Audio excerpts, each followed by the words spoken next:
guys, my name is Christine and I am the creator of the MyIBSLife Instagram account. I announced the other day on my Instagram account that I would be filming this video and I would be discussing all things college, including surviving dorms, surviving parties, surviving dining halls, surviving classes, and I lied.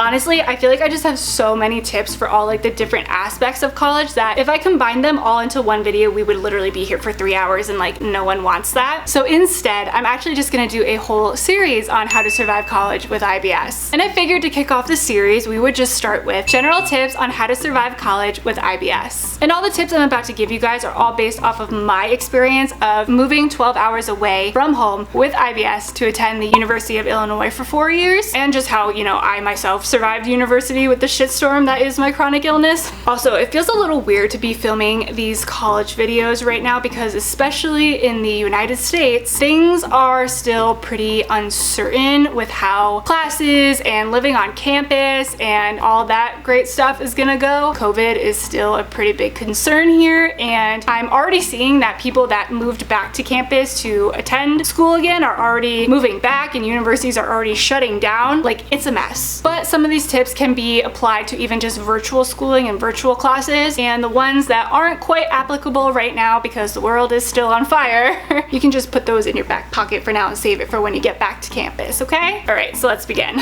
So my first tip is to make the best food and meal decisions that you can. As part of this series, I'm gonna do a whole video on surviving like the dining halls and how to like eat kind of healthy while on campus. But just as a general note, just try to be conscious of what you're eating while you're at university. It is super easy to fall off our healthy diets or our diets we have created for ourselves to keep our IBS symptoms at bay, especially when the dining hall doesn't always give you the healthiest options or the most IBS friendly options, or just when we need our, you know, casual 2 a.m. pizza fix after we're done getting shit-faced at the bar. You know, it happens. And listen, it's okay to eat like crap sometimes. We're human. I'm not even in college anymore and I eat like shit all the time. But by making good decisions most of the times when you can at school, it will still put you in control of managing your IBS symptoms and prevent you from having to skip classes and feeling miserable at school. Tip number 2 on how to survive college with IBS is sleep. Repeat after me. I need to sleep. You need to sleep. If you don't get the amount of sleep your body literally needs, it will start to affect everything. Your grades, your work ethic, your ability to even retain information in class and while studying, your happiness, and of course, your gut. Now, you might start to lose sleep if you become interested in nightlife on campus.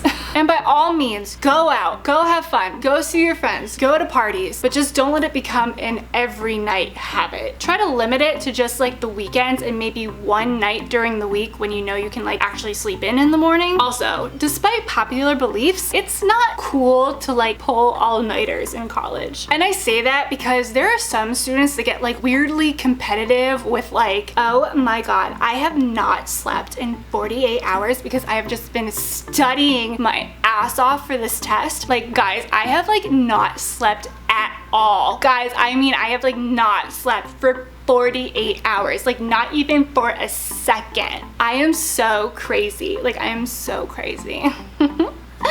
I'm the best student at this university because I have not slept in 48 hours. You officially have my permission to tell that person to shut the fuck up and to go take a nap, because that is not a healthy habit for a normal person, let alone a person with a chronic illness. You do not need to pull all-nighters to make it look like you are dedicated to your studies or that you're doing well in school. Please promise me you'll get some sleep. On a related note, tip number 3 is to manage your time. Time management in college is literally essential to keeping your shit together. For real though, how you manage your time in college will either positively or negatively affect your schoolwork, your grades, your sleeping habits, your eating habits, your stress levels, and of course, your IBS. Remember that stress and poor sleeping habits can be some people's top triggers to having IBS symptoms. By actually staying ahead of projects and due dates and actually like scheduling out your days, it can prevent you from having to pull all-nighters and just decrease your stress in general. And ultimately, that will help you decrease your IBS symptoms.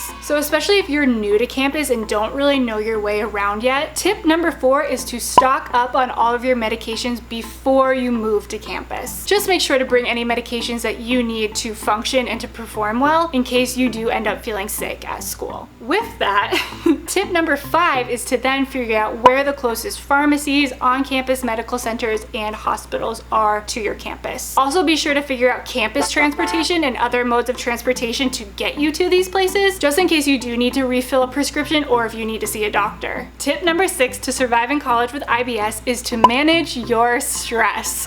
Okay, I know that sounds like one of those annoying things you don't want to hear, but please hear me out. What I actually mean by managing your stress is to find ways to manage your stress. Examples of that can look like finding your on-campus gym to blow off steam by exercising, joining a really fun club that distracts you from your schoolwork and your stress, hanging out with your friends when you do start to feel like you're drowning in your schoolwork, or any form of self-care that makes you feel more relaxed. College is stressful and it's fast-paced and it can be really overwhelming sometimes. And by finding healthy ways to cope with and manage your stress, it will not only help you perform better in school, but it will also help you manage your pain and your IBS symptoms. And my last tip for this video is to practice good hygiene and wash your damn hands. Not only are we in the middle of a pandemic, but college is a cesspool of every germ imaginable. Us chronically ill folks are already more susceptible to getting sick. We don't need anything else on top of our daily bullshit to add to the illnesses. Control what you can when it comes to staying healthy and just promise me you'll wash your damn hands. Okay, I know that was a lot, so take a deep breath.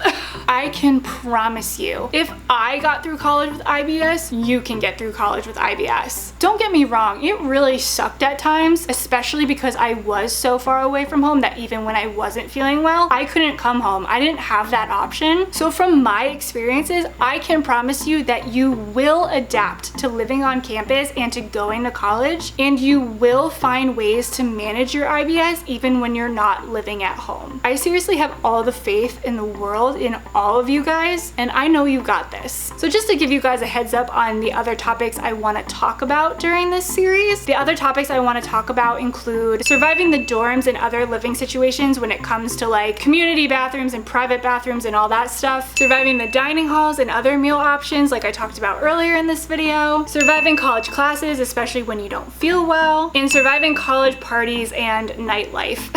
Let me know in the comments down below which part of the series you would like to hear next, or if there was anything I didn't mention that you would like me to talk about. Also be sure to subscribe to the MyIBSLife YouTube channel and to follow me on Instagram at MyIBSLife. And with all of that, I will see you guys in my next video. Mwah. Bye guys.